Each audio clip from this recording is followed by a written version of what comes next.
Hey comic fans, your pal David here, give you guys a comic fix, your one-stop shop for everything DC Comics, to some creator-owned series, to a little bit Marvel. My name's David, and welcome to The Fix. So, in my last video I did some reviews of Green Lantern, the annuals, and most of the DC annuals. Now let's get on to the rest of them. I'm going to start off with the Flash annual, number 1. The Rogues take center stage in this book. You get to see how they've changed in the New 52. They went from being gunslingers to being superpowered beings. And how did they get there? And why do they hate Captain Cold so much? Well, you find out everything in this book. So, with that being said, let's get on to the good, the bad, and whether or not you should get this. The good. Francis Manapul and Brian Buccellato, they are getting so much better at telling stories. And in this issue in particular, I just like how the progression of every single chapter in this book. But that's where I get on to the bad. In this book, there's a different artist for each chapter. I think there's about 6 chapters in this book with 6 different artists. But Brian Buccellato, what he does the breakdown for the whole entire book. So it does have a flow to it. But with having all these artists on the book, it can be very distracting. But not enough to deter you away from this book. But it was just a nitpick that I just looked at. I was just like, some artists I really like, and some I did not. And it felt like to me that this book right here was a training camp for some of these artists. And for some of these artists to say, for Brian Buccellato and Francis Manapul to say, okay, well, we can't draw for a couple issues. Who are we going to pick out? Well, let's see how some of these guys did, and we'll let them have a chance at a full issue. So that's what it felt like. It felt like a training camp for artists to get onto with The Flash. Also, there's one thing that you're getting all these throughout the whole entire series of The Flash since issue 6. We've been getting all these different plot points being thrown at you and never being really resolved. In this issue, you do get the Rogues part resolved, but you never got the point of those people that are trapped in the Speed Force and where they are at right now. They were never even really mentioned in this whole entire book. And that's where I thought, and that was the answers I really wanted answered. And I did not get that answered in this book. So all in all, I'm going to give The Flash, the annual issue number 1, a 3 out of 5. If it didn't have all these different artists in there, and some of them good, some of them decent, none of them at all bad, but just with all those artists, it can be a little distracting. And I like having a good flow in my comic. And you did not really get that in this issue. And also with the Rogues, since I have been getting all the Rogues introduced in the last 7 issues of The Flash, and to get more backstory about the Rogues and how they have changed since the New 52 started. If you're not a longtime fan of The Flash since the New 52, are you really going to care? Because I did. But would an average Joe coming down the street really care about the difference between these Rogues and the Rogues that you get in the old 52? So, in the end, I just give it a 3 out of 5. Not saying it's bad, but definitely not as good as Green Lantern and the JLI book that came out this week. Next, another annual is Batman Detective Comics, issue number 1 of the annuals. Tony Daniels, when he started on with Detective Comics in the New 52, I was really enjoying it. I thought at the beginning he was up to par with what Scott Snyder was doing at the time with Batman. But slowly you can see that Tony Daniels didn't know where the series was going, and he didn't know where to go. So he tried to do something a little different. He made this book of Detective Comics feel a little campy. And you do get that in this book. The Black Mask has escaped Arkham. And it's up to Batman to figure out where he is and get him back into Arkham. There's a lot of campiness in this issue. The art in here was just really not up to par as what I enjoy. I was looking at it and I was just like, some of the stuff looked okay, and then there was other parts where it was just too different and just not into my liking. I did not enjoy the story whatsoever, and the parts with Black Mask are supposed to be just something scary, but they really weren't. And the art just could not convey that anger and just the fear that the Black Mask can convey. It was just not conveyed well at all in this issue. You do have the Mad Hatter in this book, and when the Mad Hatter's reveal, it's just something I saw coming a mile away. And then the points with Batman in this book was just too campy for my liking. And it was just not a book that I was interested in whatsoever.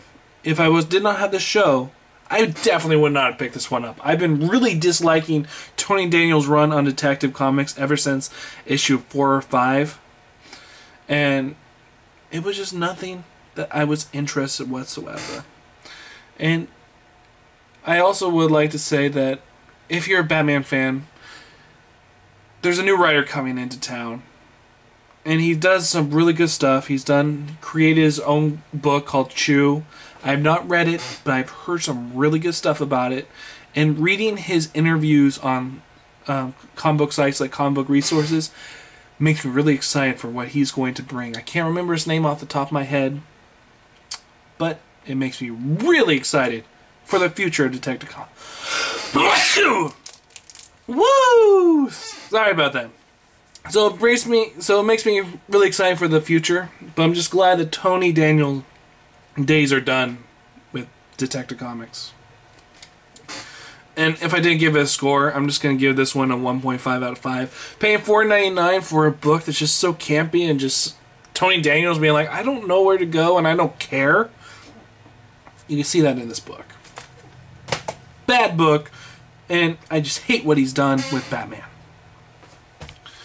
Now on to another book that no one can seem to get right, and that's the Superman Annual #1. In here we get a new writer, Scott Liddell. He's in this issue. A Demonite warship has been spotted over Metropolis. So it's up to Superman to figure out what's going on and stop it.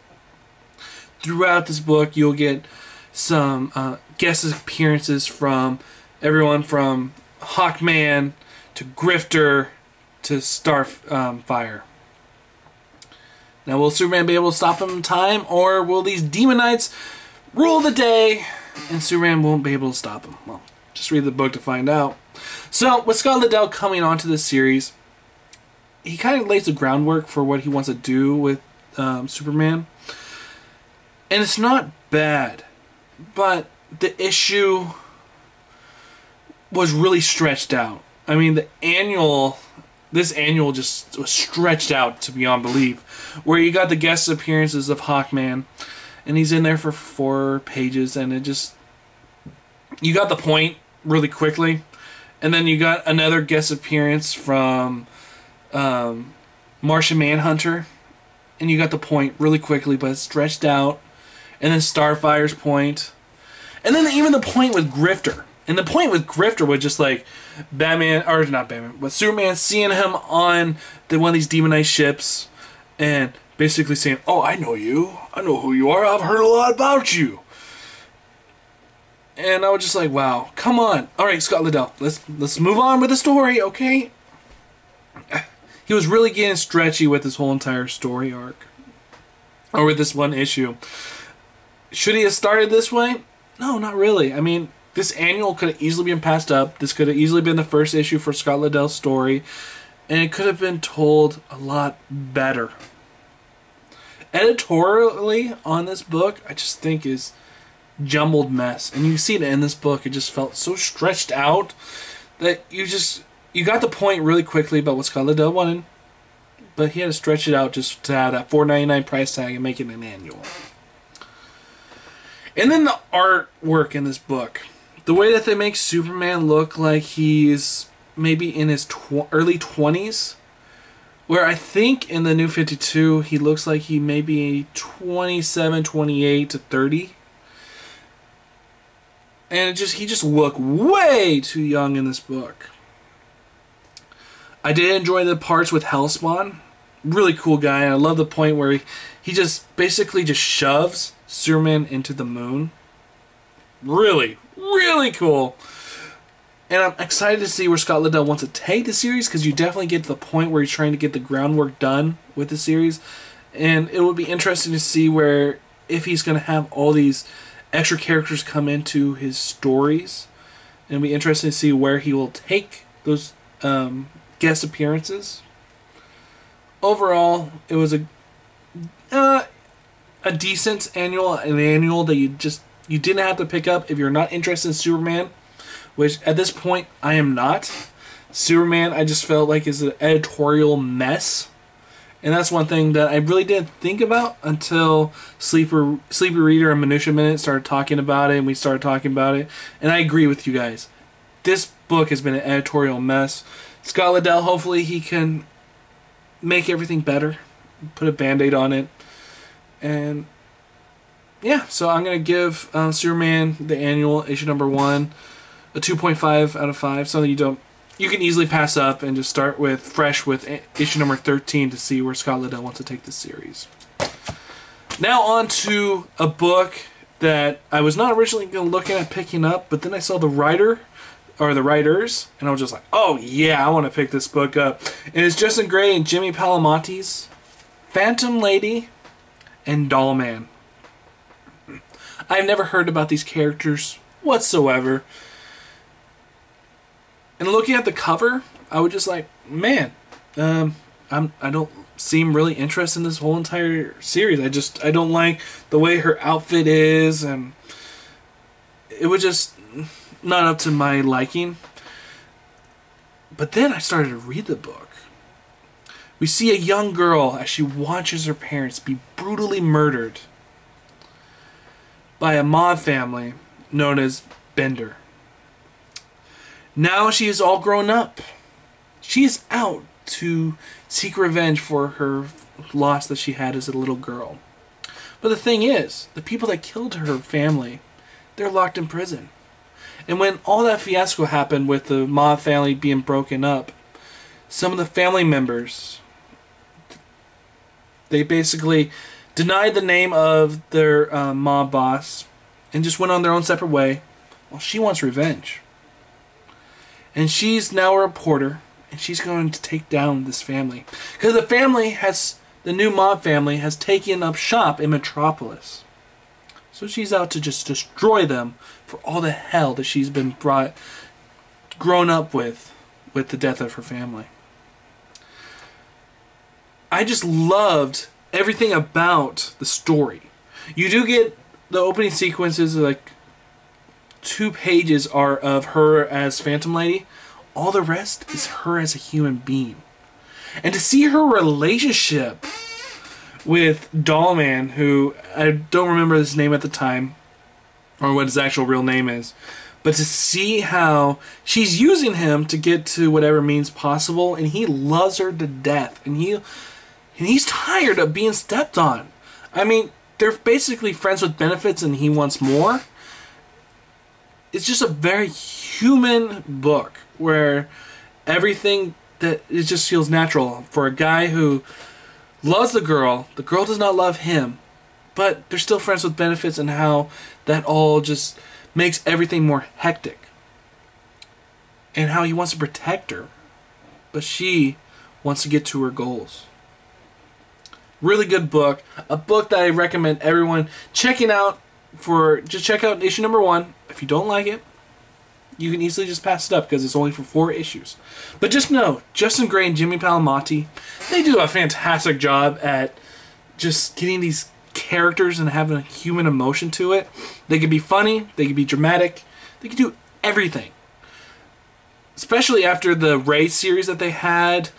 It was a mini-series that came out when the New 52 started, and it came out for 4 issues. Really funny. A book that I would recommend everyone go out and look for in your local comic book shop. But this book right here is more of a drama, and just a really damn good drama.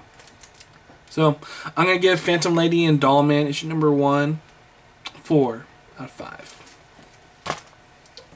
Next up is Looker, one shot.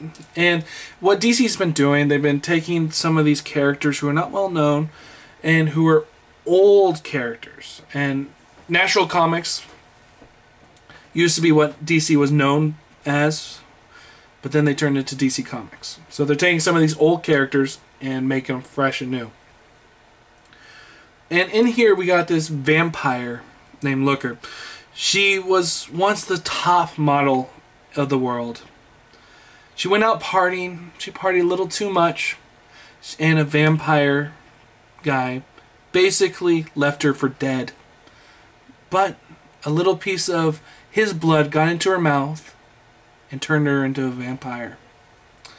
Now she had to retire because a supermodel cannot, or a vampire supermodel cannot be had pictures taken of her, can't be on camera because she just doesn't appear. So she retired and she went to become basically a coach for supermodels and create her own what do you call it? She created her own business and just her own corporation of clotheslines. And she's very protective of her girls. And then one day, one of her girls goes missing. And then another day, another girl goes missing. So she's going to look into who are abducting her girls and killing her girls. And that's where the book just gets really fun. The beginning parts were a little slow. But once it started getting to that murder mystery, it was really good. The artist in here is does such a good job at having the beauty of the women in this issue. He never puts any of the women in those compromising positions, and it's just so beautiful to see these women and see them not in those weird 90s forms that you see them in with the waist being so low and them doing those back bends that are just like, how the hell did they get in those positions? But no, in here you see natural women in their natural form and just drawn very well and with, you know, just some respect. And that was really cool to be had. And I love the color schemes in this whole entire book. And I'm a really big fan of redheads. So this book just caught my eye and it was really fun. A little slow at the beginning, but then once it started kicking off with this murder mystery, it was really fun. National Comics that's been coming out last 2 months with one issue at a time, and last time it was Kid Eternity, which was really good. This book, really good, and I just can't wait to see what they're going to do next. What other characters are they going to pull out of the hat in this National Comic books? So I'm going to give Looker a one-shot 4 out of 5. Now on to my last book of the week, and that is Gambit issue number 2. And the last time we saw Gambit, he went and stole this artifact. This artifact basically attached to his ribs, and that's where the book ends. Now in this one, it begins right where that one left off, where you see Gambit looks like he's captured, and a guy's about to try to remove this artifact from Gambit. And you're seeing that, you're like, wait, how did Gambit get abducted? Because in the last issue, you just saw the scarab or whatever it is latch onto him, and then nothing else. And now he's abducted? How did that happen? Well, they pulled the old switcheroo where Gambit's going to have help from his friend, and it just looked like he was abducted. And then he goes out to steal some more artifacts, just to find out, well, not steal some more artifacts, but to find out what this artifact that's latched onto him and how to get it off, and what actually is it. That's basically about it. The story was a little bit boring throughout. There was none of those wow scenes that you got from the last issue. The last issue was really a Mission Impossible type of issue. Where this one, it was just a really lacking issue. And issue that asks more questions than answers, and he's just looking for questions or looking for answers and never gets to them. And with that, I just thought it was really slow. Didn't have any answers whatsoever. Made me not want to go pick up the next issue. So with that being said, I'm going to give Gambit issue number 2 a 2.5 out of 5. The art was decent. The story, okay. But the overall feeling of this book just left you saying, who cares? And that's what you don't want out of a second issue. You want the second issue to be something that makes you go, I want this series now.